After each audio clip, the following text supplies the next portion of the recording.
നമ്മുടെ കേരള നാട്ടിൽ വിശ്വാസികളായ മുഅ്മിനീങ്ങളുടെ സക്കാത്ത് കൊള്ളയടിക്കാനും സക്കാത്ത് എന്ന് പറയുന്ന വലിയ സൽക്കർമ്മത്തെ നശിപ്പിച്ച് കളയാനും ചില വഹാബികൾ രംഗത്ത് വന്നിട്ടുണ്ട്. അതിനിവർ പല ന്യായങ്ങളും പറയാറുണ്ട്. രണ്ടാമത്തത്, ചില ആളുകളെങ്കിലും സക്കാത്ത് കൊടുക്കാൻ തയ്യാറാവും, കൂട്ടി അവർ കണക്കൊക്കെ റെഡിയാക്കി വെക്കും. പക്ഷെ അത് വ്യക്തിപരമായി കൊടുക്കുന്ന ഒരു സംഗതി നമ്മൾ കാണാറുണ്ട്. അങ്ങനെ കൊടുക്കുമ്പോൾ ഉണ്ടാകുന്നൊരു പ്രശ്നം എന്താണെന്ന് ചോദിച്ചാൽ, ആ സക്കാത്ത് എന്ന് പറയുന്നത് നമ്മുടെ ഔദാര്യമല്ല യഥാർത്ഥത്തിൽ. അത് വാങ്ങാൻ അർഹതപ്പെട്ട ആളുകളുടെ അവകാശമാണ്, ദരിദ്രൻ്റെ അവകാശമാണ്. ആ അവകാശം നമ്മൾ ഇങ്ങനെ നേർക്കുനേരെ കൊടുത്തു കഴിയുമ്പോൾ സംഭവിക്കുന്നത് എന്താ വെച്ചാൽ, പിന്നെ നമ്മെ അവർ കാണുമ്പോൾ എന്തായിരുന്നാലും ഒരു വിധേയത്വം നമ്മളോട് അവർ കാണിക്കേണ്ടി വരും. കാരണം അയാൾ എനിക്ക് സക്കാത്ത് തന്ന ആളാണ് എന്ന ഒരു വിധേയത്വം സ്വാഭാവികമായിട്ടുണ്ടാവും. എത്ര ഇല്ല എന്ന് പറഞ്ഞാലും ഉണ്ടാവും. സക്കാത്ത് കൊള്ളക്ക് വേണ്ടി ഇവര് കാണിക്കുന്ന ഒരു ന്യായീകരണം നോക്കും. സക്കാത്ത് എന്ന് പറയുന്ന അവകാശം ഒരു അവകാശി വാങ്ങുമ്പോൾ വിധേയത്വം ഉണ്ടായി എന്നതുകൊണ്ട് എന്ത് സംഭവിക്കാനാണ്? ഒന്നും സംഭവിക്കാനില്ല. വിധേയത്വം ഉണ്ടായിക്കോട്ടെ, അതിനെന്താ?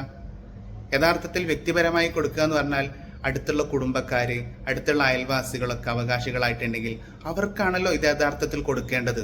ഇനിയോ ഇവരുടെ സംഘടനക്ക് കൊടുത്താൽ എന്താ ഉണ്ടാവുക? ഇപ്പൊ സംഘടനയോടും ആൾക്കാർക്ക് വിധേയത്വം ഉണ്ടാവൂലേ? ആ ഒരു സോഫ്റ്റ് കോർണർ സംഘടനയോടും ഉണ്ടാവൂലേ? അത് ഉണ്ടാവണല്ലോ. അതിന് വേണ്ടിയിട്ടാണല്ലോ നിങ്ങൾ ഈ പണിയെടുക്കുന്നത്. ആളുകളെ കയ്യിൽ നിന്ന് സക്കാത്ത് എന്ന് പറഞ്ഞ് പണം പിരിച്ചിട്ട് നിങ്ങളുടെ സംഘടന വളർത്താനും സംഘടനയോട് ആളുകൾക്ക് വിധേയത്വം ഉണ്ടാകാനും വേണ്ടിയിട്ട്, ആളുകളുടെ ഈമാൻ പിഴപ്പിക്കാൻ വേണ്ടിയിട്ടാണല്ലോ നിങ്ങൾ ഈ പണി ചെയ്യുന്നത്. നിങ്ങൾ ധനികരിൽ നിന്ന് സക്കാത്ത് കലക്ട് ചെയ്ത് ദരിദ്രർക്ക് വിതരണം ചെയ്യണം എന്ന് തന്നെ പറയാൻ കാരണം, അപ്പോൾ അവിടെ ശരിക്കൊരു മൂന്നാമതൊരു രണ്ടിൻ്റെ ഇടയിലൊരു ഏജൻസി വർക്ക് ചെയ്യുന്നുണ്ട്. അതായത് അത് പിരിച്ചെടുക്കുന്ന ഒരു വിഭാഗം, അതേപോലെ കൊടുക്കുന്ന ഒരു വിഭാഗം. പിരിച്ചെടുക്കുകയും അത് കൊടുക്കുകയും അർഹരെ കണ്ടെത്തി കൊടുക്കുകയും ചെയ്യുന്നൊരു വിഭാഗം. അതാണ് ശരിക്കും ബൈത്തുൽ മാൽ എന്ന് പറയുന്നത്. അതാണ് ഇസ്ലാമിക ഗവൺമെൻറ് ഉള്ളിടത്തിന് ഗവൺമെൻറ്റിൽ നിന്ന് തന്നെ ഒരു വകുപ്പ് അതിന് പ്രവർത്തിക്കും. അതിന് ബൈത്തുൽ മാൽ സംവിധാനമുണ്ടാകും. അവിടെയാണ് ആളുകൾ ആശ്രയിക്കുക, അവിടെ നിന്നാണ് ആളുകൾക്ക് സക്കാത്ത് വിതരണം ചെയ്യുക.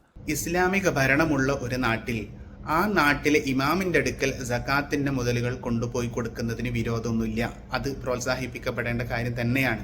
നേരെ മറിച്ച് അങ്ങനെ ഇമാമും അങ്ങനെ ഇസ്ലാമിക ഭരണവും ഇല്ലാത്തയിടത്ത് നമ്മൾക്ക് ഇമാമാകാമെന്നും നമ്മൾക്കൊരു ഇസ്ലാമിക ഭരണകൂടമായി പ്രവർത്തിക്കാമെന്നും ഒക്കെ ആരാണ് നിങ്ങളെ പഠിപ്പിച്ചത്?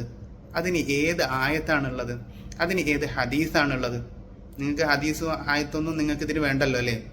പൈസ കിട്ടുന്ന കാര്യമായതുകൊണ്ടായിരിക്കും. പരിശുദ്ധ ഇസ്ലാമിൽ സക്കാത്ത് മറ്റൊരാൾ മുഖേന കൊടുക്കുന്നുണ്ട് എങ്കിൽ അതൊന്നെങ്കിൽ ഇമാമിമാരുടെ കയ്യിൽ കൊടുക്കാം, ഇനി അതല്ലെങ്കിൽ വക്കാലത്ത് ഏൽപ്പിക്കാം. നിർണിതമായൊരു വ്യക്തിയെ സക്കാത്ത് കൊടുക്കാൻ വേണ്ടിയിട്ട് നമുക്ക് വക്കാലത്ത് ഏൽപ്പിക്കാം എന്നതല്ലാതെ നിങ്ങളെപ്പോലുള്ള സംഘടനയെ ഏൽപ്പിക്കണം എന്നോ അതല്ലെങ്കിൽ ഏതെങ്കിലും ഒരു ഏജൻസിയെ ഏൽപ്പിക്കണം എന്നോ ഇസ്ലാമിൽ അങ്ങനെ ഒരു നിയമം ഇവിടെ. ഇനി അതിനൊന്നും നിങ്ങൾക്ക് സൗകര്യമില്ലാത്തടത്താണെങ്കിൽ ഇതിന് വളരെ ശാസ്ത്രീയമായ സംവിധാനമാണ് വിസ്ഡം ഇസ്ലാമിക് ഓർഗനൈസേഷൻ്റെ കേരള സക്കാത്ത് സെല്ല് സംവിധാനം ഒരുക്കിയിരിക്കുന്നത്. ആ കേരള സക്കാത്ത് സെല്ല് അതിനുവേണ്ടി കൃത്യമായ സംവിധാനങ്ങൾ വർഷം തോറും സംഘടിപ്പിച്ചു വരുന്നുണ്ട്. ഇനിയിപ്പോ ഈ സക്കാത്ത് നമ്മളെ ഏൽപ്പിക്കേണ്ട വ്യക്തികൾ ആരാണ്, അല്ലെങ്കിൽ ഏജൻസി ഏതാണ്?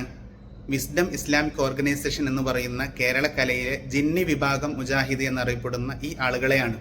നമ്മൾ നോക്കൂ, ഇവരെ സക്കാത്ത് ഏൽപ്പിച്ചു എന്ന് വെക്കുക. എന്നാൽ എന്താ ഉണ്ടാവുക? ഈ സക്കാത്ത് ആർക്കൊക്കെയാണ് കിട്ടുക? ഇവരുടെ കാഴ്ചപ്പാട് പ്രകാരം കേരളത്തിലെ ബഹുഭൂരിഭാഗം വരുന്ന വിശ്വാസികളും മുശ്രിക്കുകളാണ്, അല്ലെങ്കിൽ അവിശ്വാസികളാണ്. എന്തിനേറെ പറയണം, ഇവരുടെ കൂട്ടത്തിൽ തന്നെയുള്ള മറ്റു മുജാഹിദ് വിഭാഗക്കാർ പോലും ഇവരുടെ കാഴ്ചപ്രകാരം അവിശ്വാസികളാണ്, അല്ലെങ്കിൽ മുശ്രിക്കാണ്.